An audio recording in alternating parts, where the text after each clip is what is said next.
ढवळ्या पौद्या शेजारी पोळा बांधला तर गुण नाही तर वाण लागणारच. विरोधकांच्यावर आरोप करणं हीच एकमेव योजना आहे. याच्याशी योजना कुठली नाही. तर लोकांना आम्ही 15-15 लाख रुपये देऊ, कालाधन आणू, दिलं का? आम्ही बंद पाडली का ती योजना? चंद्रशेखर बावनकुळेंना मोदींच्या योजना तरी काय आहेत त्या माहिती आहेत त्या?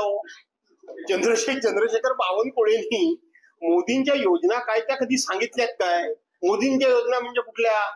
तर लोकांना आम्ही 15-15 लाख रुपये देऊ, कालाधन आणू, दिलं का? आम्ही बंद पाडली का ती योजना? आम्ही गॅस सिलेंडर स्वस्त करू, आम्ही पाडले का? वर्षाला तरुणांना 2 कोटी नोकऱ्या आम्ही देऊ, हे आम्ही बंद पाडलं का? 2022 पर्यंत प्रत्येकाच्या डोक्यावर छप्पर होईल, हे आम्ही बंद पाडली का योजना? कुठल्या योजना आम्ही बंद पाडल्या?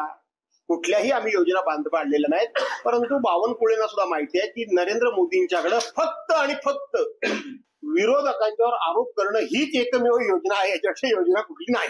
राज ठाकरेंनी शिवसेना सोडली, ही चूक केली असं भुजबळ म्हणाले. असं भुजबळ साहेब मला सुद्धा एकदा म्हणाले होते. जे राज ठाकरेंच्या बाबतीत बोलले ते भुजबळ साहेब मला पण एकदा म्हणाले होते की भास्कर, तुला शिवसेना सोडावी लागली. तू जर शिवसेना सोडली नसतीस तर शिवसेनेमध्ये खूप तू वरच्या पदावर असतास. मी शिवसेना सोडली, गणेश नाईकांनी शिवसेना सोडली, नारायण राणेंनी शिवसेना सोडली, राज ठाकरेंनी शिवसेना सोडली, पण तुला शिवसेना सोडावी लागली. तू जर शिवसेना सोडावी लागली, ती जर सोडली नसतीस तर तू खूप वरच्या पदावर असतात, असं भुजबळांनी त्यावेळेला सांगितलं.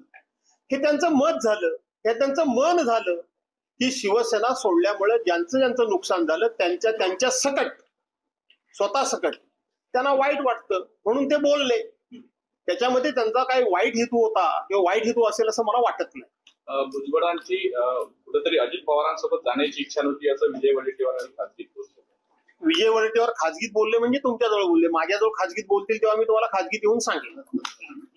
रामटेकची जागा तुम्ही म्हणाल पारंपरिक जागा आहे तुमची. आता लोकसभेमध्ये तुम्ही काँग्रेसला दिली, पण विधानसभा जी आहे ती रामटेकची शिवसेनेची नेहमीची आहे. मात्र तिथले काँग्रेसचे नेते आतापासूनच ती जागा आमची आहे अशा. असं आहे की लोकसभेमध्ये केवळ आम्ही रामटेकची आमची पारंपरिक जागा सोडली नाही, तर रामटेकची आम्ही निवडून आलेली जागा आमची सोडली 5 वेळा. 5 वेळा आलेली.